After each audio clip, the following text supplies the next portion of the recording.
وَإِذْ أَخَذْنَا مِيثَاقَ بَنِي إِسْرَائِيلَ لَا تَعْبُدُونَ إِلَّا اللَّهَ আল্লাহ বলেন, স্মরণ করো যখন আমি বনী ইসরাঈলের থেকে অঙ্গীকার নিয়েছি। কি অঙ্গীকার?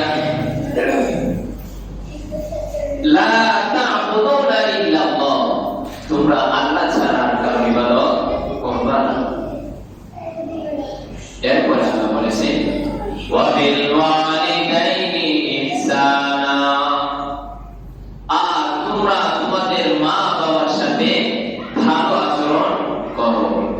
তোমরা তোমাদের মা বাবার সাথে ভালো আচরণ করো, তাদের সাথে সৎভাবে ভদ্রতার সাথে বিনয়ের সাথে তাদের সাথে কথাবার্তা আচার আচরণ করো। সূরা বাকারা 83 নম্বর আয়াতে আল্লাহ এতটুকু বলছে। সূরা নিসা 34 নম্বর আয়াতে আল্লাহ বলেন, ওয়া'বুদুল্লাহা ওয়া লা তুশরিকু বিহি শাইআন ওয়া বিল ওয়ালিদাইনি ইহসানা। আল্লাহ বলেন, আর তোমরা আল্লাহর ইবাদত করো। ওয়া'বুদুল্লাহা ওয়া লা তুশরিকু বিহি শাইআ, তোমরা আল্লাহর ইবাদত করো, আল্লাহর সাথে আর কাউকে শরীক করো না। ওয়া বিল ওয়ালিদাইনি ইহসানা, এরপরে আল্লাহ বলেন, তোমরা তোমাদের মা বাবার সাথে ভালো আচরণ করো। এটা সূরা নিসা 34 নম্বর আয়াত। সূরা আনআমের 151 নম্বর আয়াতে আল্লাহ বলেন, কুল তাআলাউ আতলু মা হাররামা রাব্বুকুম আলাইকুম আল্লা তুশরিকু বিহি শাইআন ওয়া বিল ওয়ালিদাইনি ইহসানা। নবী আপনি বলে দিন, আসো তোমরা আসো, তোমাদের প্রতিপালক তোমাদের উপর যা হারাম করে দিয়েছে তা আমি তোমাদের কাছে বর্ণনা করি, আমি তোমাদের কাছে পাঠ করি। কুল তাআলাউ আতলু মা হাররামা রাব্বুকুম আলাইকুম আল্লা তুশরিকু বিহি শাইআ, তোমরা আল্লাহর সাথে কাউকে শরীক করবে না। ওয়া বিল ওয়ালিদাইনি ইহসানা, আর তোমরা তোমাদের মা বাবার সাথে সৎ ব্যবহার করবা, ভালো ব্যবহার করবা। এই 3 আয়াতের মধ্যে আল্লাহ এতটুকুই বলেছে, তোমরা তোমাদের মা বাবার সাথে ভালো আচরণ করবা, ভালো ব্যবহার করবা। এই আচরণ কেন করবা, কারণ কি? এই কথাটা আল্লাহ রাব্বুল আলামিন সূরা আহকাফের 15 নম্বর আয়াতে আল্লাহ বলেছে, ওয়া বিল ওয়ালিদাইনি ওয়াসাইনাল ইনসানা বিওয়ালিদাইহি ইহসানা। আল্লাহ বলেন, আর আমি মানুষকে আদেশ করেছি তোমরা তোমাদের মা বাবার সাথে সৎ ব্যবহার করো, ভালো ব্যবহার করো। কেন? হামালাতু উম্মুহু কুরহা, তার মা তাকে অতি কষ্টে গর্ভে ধারণ করেছে। ওয়া ওয়াদাআতহু কুরহা, মা তাকে অতি কষ্টে প্রসব করেছে। ওয়া হামলুহু ওয়া ফিসালুহু 30 শাহরা, তার মা তাকে 2 বছর 2.5 বছর দুধ পান করার কষ্ট করেছে। এখানে আল্লাহ কারণ বলেছে, কেন তোমরা তোমাদের মা বাবার সাথে ভালো আচরণ করবা। তোমার মা অতি কষ্টে গর্ভ ধারণ করেছে। যখন তুমি তোমার মায়ের গর্ভে আসছো, তখন তোমার মা খেতে পারে না, ঘুমাতে পারে না, অতি কষ্টে সে সময়টা পার করেছে। কখন তার এই গর্ভের সময়টা পার হবে তুমি আর আমি বুঝবো না, এটা তোমার মা জানে কত কষ্টে সময়টা পার করেছে। আর যখন তুমি দুনিয়াতে আসছো, তোমার মা অতি কষ্টে তোমাকে এই পৃথিবীর মধ্যে ভূমিষ্ঠ করেছে। তোমার মা অনেক কষ্টে, এই সময়টা এত কষ্টের সময় যে সময়ের মধ্যে অনেক মায়েরা এই দুনিয়া ছেড়ে চলে যায়, তারা আর দুনিয়ার মুখ দেখে না, প্রসবের সময় অনেক মায়েরা মারা যায়। তো এত কষ্টের পরে তোমাকে এই পৃথিবীর মধ্যে এনেছে তোমার মা, তোমার বাবা, তাদের সাথে তুমি খারাপ ব্যবহার করো না, তাদের সাথে তুমি ভালো আচরণ করো। সূরা লুকমানের 14 নম্বর আয়াত আল্লাহ বলেন, ওয়াসাইনাল ইনসানা বিওয়ালিদাইহি, আর আমি মানুষদেরকে আদেশ করলাম তোমরা তোমাদের মা বাবার সাথে ভালো আচরণ করো। কেন? হামালাতহু উম্মুহু ওয়াহনান আলা ওয়াহনি, তার মা তাকে গর্ভে ধারণ করেছে কষ্টের পর কষ্ট সহ্য করে। যে কষ্টটা তুমি আর আমি বুঝবো না, যুবক ভাইরা, মধ্যবয়সী যারা আছেন তাদেরকে বলছি, এটা আমরা বুঝবো না, এটা মা এরাই বোঝে। মারাই জানে এটা কষ্ট, কি পরিমাণ কষ্ট করেছে। সে ঘুমাতে পারে না, সে খেতে পারে না, ছটফট করে, সময়টা কিভাবে পার করবে এই চিন্তা করে, সময় করে, একদিন করে সময় করে, কবে এই সময়টা পার হবে। হামালাতুহু উম্মুহু ওয়াহনান আলা ওয়াহনি, অতি কষ্টে সে কষ্টের পর কষ্ট সহ্য করে তোমাকে গর্ভে ধারণ করেছে। অফিসালুহু ফি আমাইনি, আর তোমার দুধ চালানোর সময় 2 বছর সে পার করেছে। এই আয়াতের মধ্যে আল্লাহ রাব্বুল আলামিন বলেছেন কেন আমরা আমাদের মা বাবার সাথে ভালো আচরণ করি, তার কারণ আল্লাহ বলেছেন। এখন আমরা আমাদের মা বাবার সাথে কিভাবে আচরণ করব? সূরা লুকমানের 14 নম্বর আয়াতের শেষের দিকে আল্লাহ বলেন, আনিশকুরলি ওয়া লিওয়ালিদাইক, তোমরা, আল্লাহ বলেন আমার শুকর আদায় করো। আনিশকুরলি ওয়া লিওয়ালিদাইক, তোমরা তোমাদের মা বাবার প্রশংসা করো। যুবক ভাইরা আমার, তুমি তোমার বন্ধু বান্ধবের সাথে, তুমি তোমার উপরস্থ ব্যক্তিদের সাথে কত ভাবে তাদেরকে ধন্যবাদ জানাও, কত ভাবে তাদের প্রশংসা করো। কোন একদিন কি তুমি তোমার মার প্রশংসা করেছো কিনা? কোন একদিন তুমি তোমার বাবার প্রশংসা করছো কিনা? যে মা তোমার খাবারের ব্যবস্থা করে, রান্না বান্না করে তোমার সামনে খাবার প্রস্তুত করে দেয়, তোমার কাপড় চোপড় ধুয়ে দেয়, তোমার বিছানা গুছিয়ে রাখে, সেই মাকে কোন একদিন কি তুমি বলেছো মা তুমি, তোমার অনেক অনেক তোমাকে ধন্যবাদ, তোমার অনেক অনেক প্রশংসা কোনদিন করেছো একবার? কিন্তু তোমার বন্ধু বান্ধব কোন একটা কাজ করে দিলে তখন তুমি বলো অনেক অনেক ধন্যবাদ তোমাকে, তার অনেক প্রশংসা তুমি তার করো। কিন্তু তোমার মা, তোমার বাবা মাথা ঘাম পায়ে ফেলে হাত পাঞ্জা পরিশ্রম করে অর্থ সম্পদ জমা করে তোমার হাতে নেই, অথবা তুমি অনায়াসে নির্দ্বিধায় খরচ করতে থাকো, কত বাইনা ধরো বাবার কাছে, মায়ের কাছে, আমাকে এটা দিতে হবে, ওটা দিতে হবে। কিন্তু মা বাবা কোনো দ্বিধা করে না, দ্বিধা ছাড়াই তোমার আবদার পূরণ করে দেয়। কোনদিন কি মা বাবার প্রশংসা করেছো?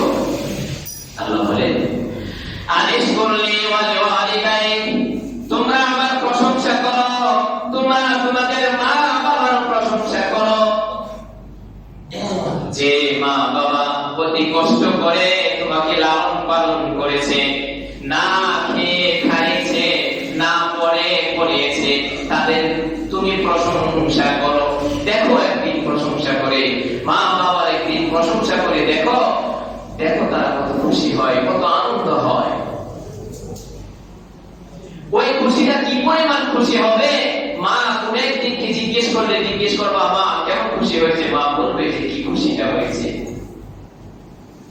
সাধারণ মানুষ অন্য আরেকজনের প্রশংসা করলে সে খুশি হয়, তুমি তোমার মা প্রশংসা করলে মা খুশি হবে না? অনেক খুশি হবে, যে খুশিতে আল্লাহ খুশি হবে। সূরা বনী ইসরাঈলের 23 এবং 24 নম্বর আয়াতে আল্লাহ বলেন ওয়াকাদা রাব্বুকা আল্লা তা'বুদু ইল্লা ইয়্যাহু ওয়া বিল ওয়ালিদাইনি ইহসানা। আল্লাহ বলেন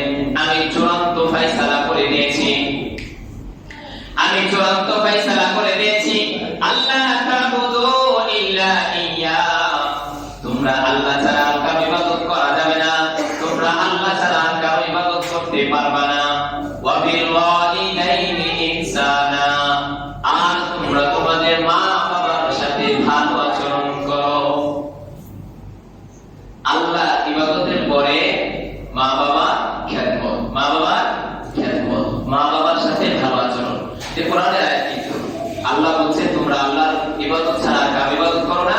আবার কোন জায়গায় বলেছেন তোমরা আল্লাহর ইবাদত করো, এরপরে বলেছেন তোমরা তোমাদের মা বাবার সাথে ভালো আচরণ করো, নম্র আচরণ করো, ভদ্রভাবে তাদের সাথে আচার আচরণ করো। তাহলে আল্লাহর ইবাদতের পরে হলো মা বাবার খেদমত, মা বাবার খেদমত। এটা আল্লাহর কথা, আমার কথা নয়।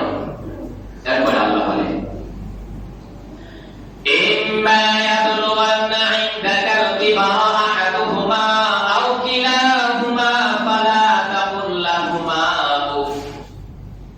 আল্লাহ রাব্বুল আলামিন বলেন যদি তাদের কোনো একজন তোমার কাছে বৃদ্ধ অবস্থায় পৌঁছে, তোমার কাছে তারা বৃদ্ধ হয়ে যায়, বৃদ্ধা হয়ে যায় কোনো একজন, অথবা উভয়জন তোমার কাছে বৃদ্ধ অবস্থায় থাকে, ফালা তাকুল লাহুমা উফ, তখন তুমি তাদেরকে উফ শব্দ পর্যন্ত বলবা না, উফ শব্দ তোমরা বলবা না। কারণ যখন তারা মুরব্বী হয়ে যায়, বৃদ্ধ বৃদ্ধা হয়ে যায়, বয়স্ক হয়ে যায়, তখন তাদের মনটা ছোট হয়ে যায়, ছোট বাচ্চাদের মতো হয়ে যায়। তারা একটা কথা বারবার বলে, যেমন ছোটরা একটা কথা বারবার বলে, মুরব্বী বয়স্ক যারা হয়ে যায় তাদের মনটা ছোটদের মতো হয়ে যায়, ছোটদের মতো আচরণ করে। এই কারণে যুবক, তোমার রক্ত গরম, তোমার সামনে যখন তোমার মা বাবা বারবার কথা বলে, এটা বলে ওটা বলে, তখন তোমার বিরক্ত আসতে পারে। এই বিরক্তের কারণে তুমি উফ শব্দ বলবা না। বর্তমান সমাজে মানুষ বিরক্ত হয়ে কি বলে? উফ শিট বলে, এমনটা বলে বিরক্ত হয়ে। তুমি তোমার মা বাবার আচরণে উফ শিট এই কথা তুমি বলতে পারবে না, উফ শব্দ তুমি বলতে পারবে না।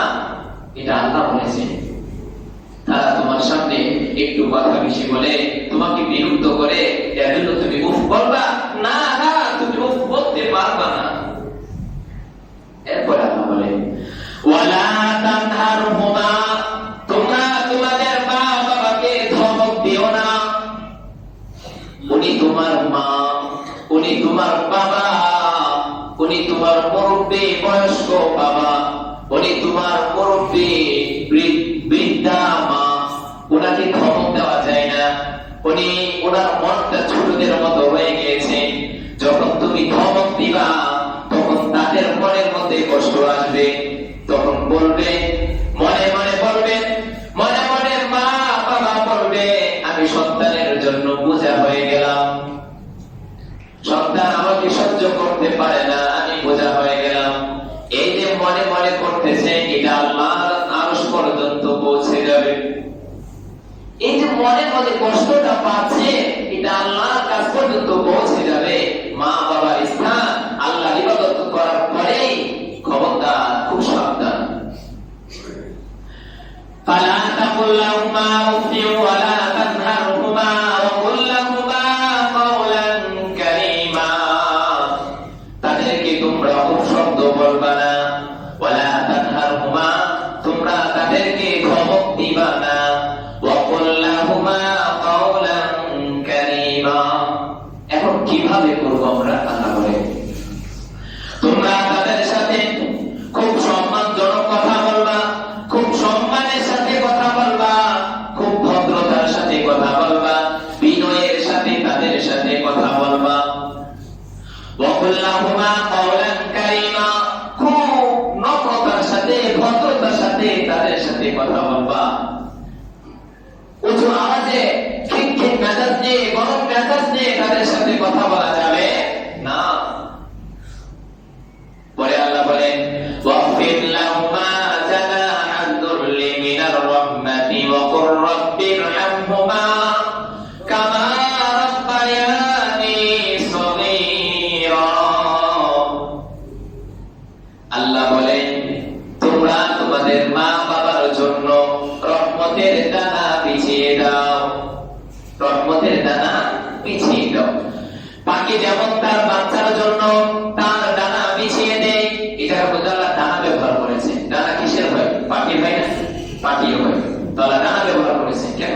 আল্লাহ বলতেছে যে পাখি যেমন তার বাচ্চার জন্য তার ডানাকে বিছিয়ে দেয়, খুব আরামের সাথে রাখে, খুব নিরাপত্তার সাথে রাখে এবং কোনো কষ্ট দেয় না, তোমরা তোমাদের মা বাবার জন্য পাখি যেমন তার বাচ্চার জন্য হয়ে যায় অনুরূপ হয়ে যাও।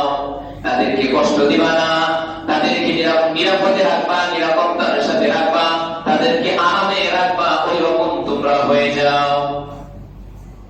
আল্লাহ কি সুন্দর একটা উদাহরণ দিলেন, ডানার সাথে উদাহরণ দিলেন। ডানা পাখি তার বাচ্চাকে কি সুন্দর করে রাখে, আরামে রাখে, কোন আক্রমণ আসলে সে আক্রমণটাকে সে প্রতিহত করে, নিরাপত্তার সাথে রাখে। অনুরূপ তোমরা তোমাদের মা বাবার জন্য হয়ে যাও। এরপরে আল্লাহ বলে তোমরা তোমাদের মা বাবার জন্য দোয়া করো। কি? ওয়াকুর রাব্বিরহামহুমা কামা রাব্বায়ানি সগীরা। আর তুমি তোমার মা বাবার জন্য দোয়া করো। কি দোয়া? রাব্বিরহামহুমা কামা রাব্বায়ানি সগীরা।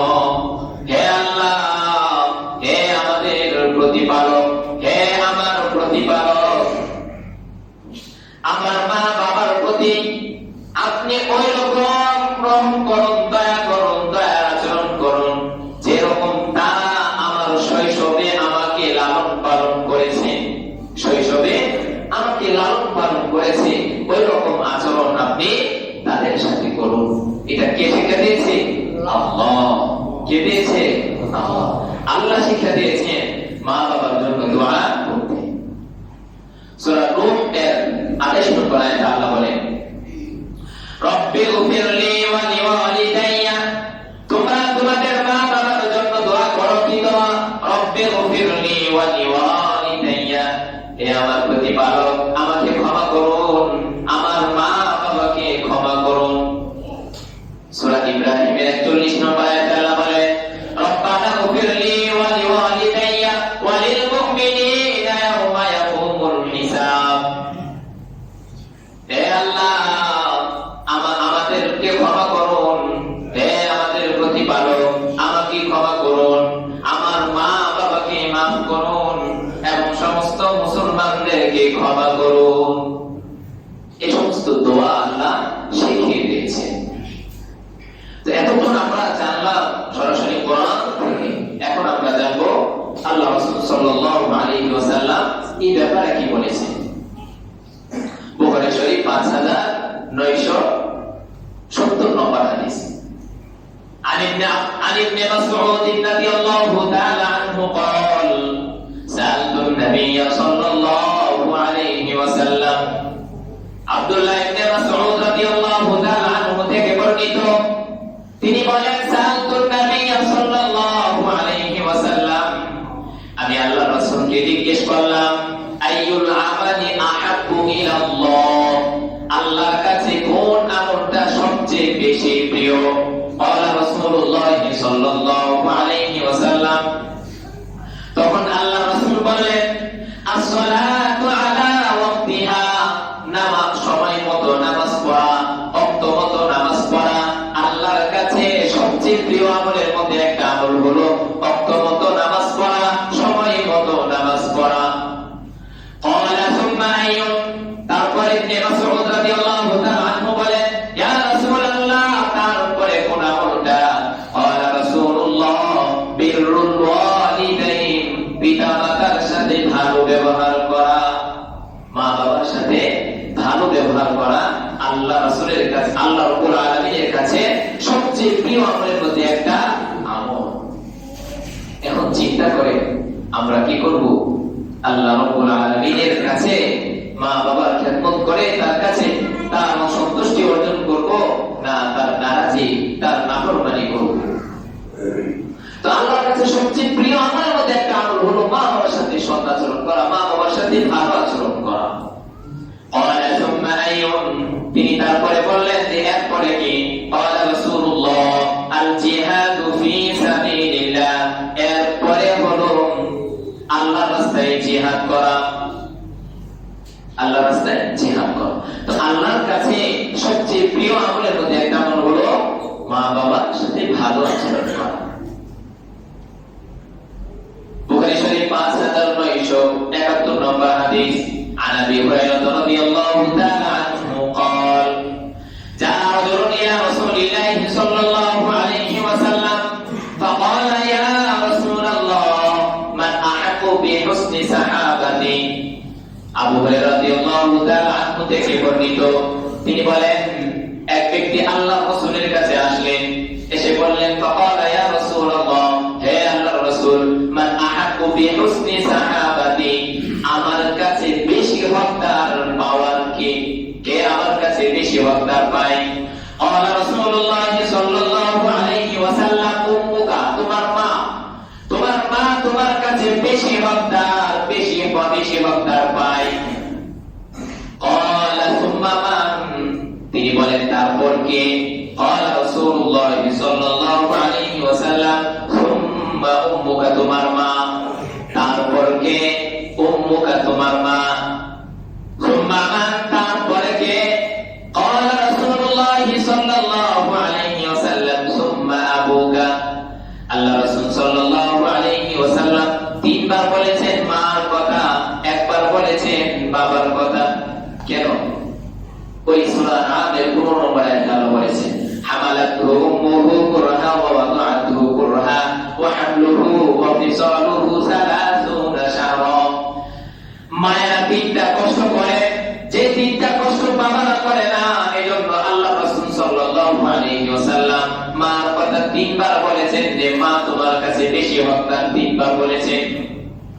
মা গর্ভধারণের কষ্ট সহ্য করে, প্রসবের কষ্ট সহ্য করে, 2 থেকে 2.5 বছর দুধ পান করানোর কষ্ট সহ্য করে, যে কষ্টটা বাবারা করে না, এজন্য আল্লাহ রাসূল সাল্লাল্লাহু আলাইহি ওয়াসাল্লাম তিনবার বলেছেন।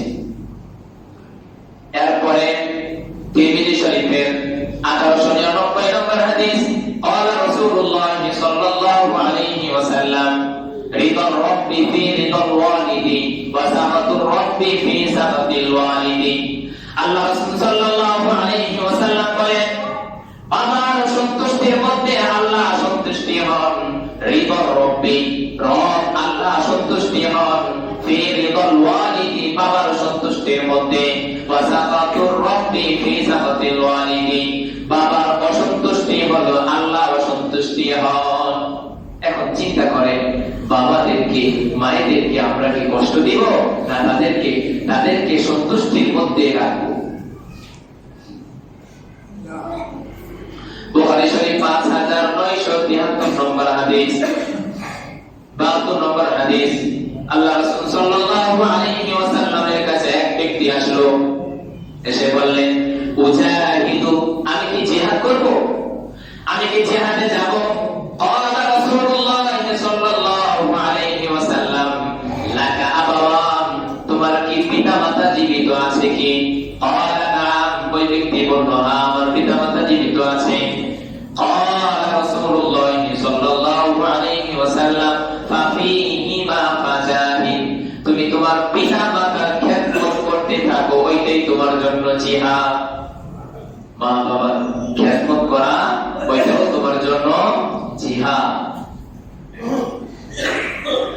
মা বাবার কত মর্যাদা আল্লাহ দিয়েছেন, আল্লাহ রাসূল দিয়েছেন, ওইটা আমাদেরকে পূরণ করতে হবে, ওইটা আমাদেরকে আদায় করতে হবে।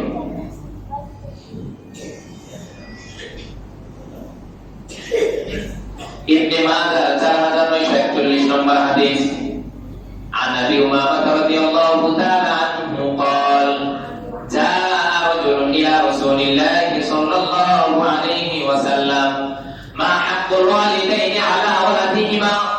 ওই ব্যক্তি এসে আল্লাহর রাসূলকে বললেন, হে আল্লাহর রাসূল, সন্তানের উপর মা বাবার হক কি, মা বাবার হক কি?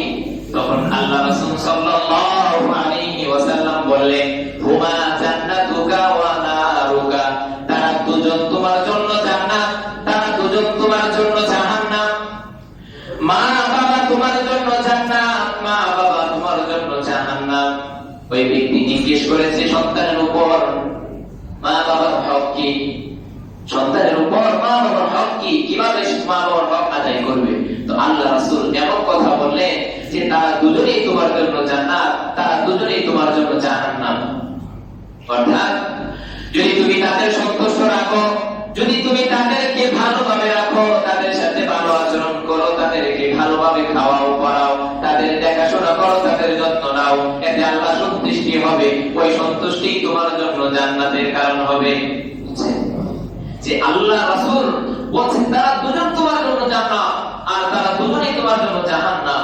যদি তুমি খারাপ আচরণ করো, তাদের নাফরমানি করো, তাহলে তারাই তোমার জন্য জাহান্নামে যাওয়ার কারণ হবে। তো আল্লাহ রাসূল সাল্লাল্লাহু আলাইহি ওয়াসাল্লাম বিভিন্ন জায়গায় হাদিসের মধ্যে মা বাবার খেদমত করা, মা বাবার সাথে ভালো আচরণের কথা বলেছেন। তো আল্লাহ রাব্বুল আলামিন এই মা বাবার যেন আমরা খেদমত করতে পারি, সেই বেশি বেশি করার আমাদেরকে তৌফিক দান করেন। মুসলিম শরীফের 2511 নম্বর হাদিসে আল্লাহ রাসূল সাল্লাল্লাহু আলাইহি ওয়াসাল্লাম বলেন, রাদিমা আনফু সুম্মা রাদিমা আনফু, ওই ব্যক্তি ধ্বংস হোক, ওই ব্যক্তি ধ্বংস হোক, ওই ব্যক্তি ধ্বংস হোক। কয়বার বলেছেন? 3 বার বলেছেন। কাইলা মান ইয়া রাসূলুল্লাহ, আল্লাহ রাসূলকে জিজ্ঞেস করা হলো তাহলে ওই ব্যক্তিকে, যে ব্যক্তির ব্যাপারে আপনি বলেছেন 3 বার বলেছেন ধ্বংস হোক, ধ্বংস হোক। قال رسول الله, আল্লাহ রাসূল বললেন, মান আদরাকা আবাওয়াইহি ইনদাল কিবারি আহাদাহুমা আও কিলাইহিমা ফালাম ইয়াদখুলিল জান্নাতা। ওই ব্যক্তি ধ্বংস হোক যে ব্যক্তি তার মা বাবার কোন একজনকে বৃদ্ধ অবস্থায় পাইল, কোন একজনকে অথবা কোনজনকে, ফালাম ইয়াদখুলিল জান্নাতা, সে জান্নাতে যেতে পারলো না। মা বাবার খেদমত করে সে জান্নাতে যেতে পারলো না, ওই ব্যক্তি ধ্বংস হোক। কে বলেছে? আল্লাহ রাসূল সাল্লাল্লাহু আলাইহি ওয়াসাল্লাম বলেছেন, মুসলিম শরীফের হাদিস। তাহলে একটু চিন্তা করে যুবক ভাইরা, মধ্যবয়সী ভাইরা যারা আছে, এই বয়সে আমরা মা বাবাদের সাথে কি করি? একটু বেয়াদবি করি, আচরণ করি, তাদের কথা অমান্য করি, তাদের সাথে খারাপ আচরণ করি। বুখারী শরীফের 5975 নম্বর হাদিস। قال رسول الله صلى الله عليه وسلم, আল্লাহ রাসূল বলেন, ইন্না আল্লাহা হারামা আলাইকুম উকুকাল উম্মাহাত, আল্লাহ রাব্বুল আলামিন তোমাদের উপর হারাম করে দিয়েছেন মা বাবার অবাধ্য হওয়া, মা বাবার নাফরমানি করা। মা বাবার অবাধ্য হওয়া, মা বাবার নাফরমানি করাকে আল্লাহ হারাম করে দিয়েছেন। তাদের সাথে খারাপ আচরণ করা যাবে না। বুখারী শরীফ 5976 নম্বর হাদিস। قال رسول الله صلى الله عليه وسلم, আলা উনাব্বিউকুম বিআকবারিল কাবাইর, আমি কি তোমাদেরকে সতর্ক করে দিব না কবিরা গুনার মধ্যে সবচেয়ে বড় গুনার ব্যাপারে? কুলনা বালা ইয়া রাসূলুল্লাহ, সাহাবায়ে কেরাম বলেন, আমরা বললাম অবশ্যই হে আল্লাহর রাসূল, আপনি বলে দিন। قال রাসূলুল্লাহ সাল্লাল্লাহু আলাইহি ওয়াসাল্লাম, আল ইশরাকু বিল্লাহ, আল্লাহর সাথে শরীক করা হলো সবচেয়ে বড় কবিরা গুনাহ। ওয়া হুকুকুল ওয়ালিদাইন, পিতা মাতার অবাধ্য হওয়া, মা বাবার অবাধ্য হওয়া, মা বাবার সাথে নাফরমানি করা, মা বাবাকে কষ্ট দেওয়া, মা বাবার উপর জুলুম করা, মা বাবাকে খেতে না দেওয়া, মা বাবাকে ঘরে থাকতে না দেওয়া হলো জুলুম, না দেওয়া হলো হারাম। আল্লাহ রাব্বুল আলামিন, রাসূল সাল্লাল্লাহু আলাইহি ওয়াসাল্লাম বলেছেন, এগুলোকে আল্লাহ হারাম করে দিয়েছেন।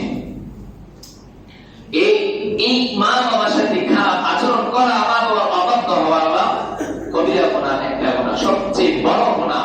আর কবিরা গুনাহ একটাই জাহান্নামে যাওয়ার জন্য যথেষ্ট। বিশাল পরিমাণ গুনাহ করতে হবে না, একটা গুনাহই জাহান্নামে যাওয়ার জন্য যথেষ্ট। চিন্তা করেন তাহলে আমরা কি পরিমাণ কবিরা গুনাহ করতেছি বা কি পরিমাণ গুনাহের মধ্যে আমরা আছি। একটা গুনাহই জাহান্নামে যাওয়ার জন্য যথেষ্ট। ভালো কাজের জন্য শর্ত সারায়াত আছে, মন্দ কাজের জন্য কোনো শর্ত সারায়াত নয়, এমনিই হয়ে যায়। আল্লাহ রাব্বুল আলামিন আমাদেরকে যে আলোচনা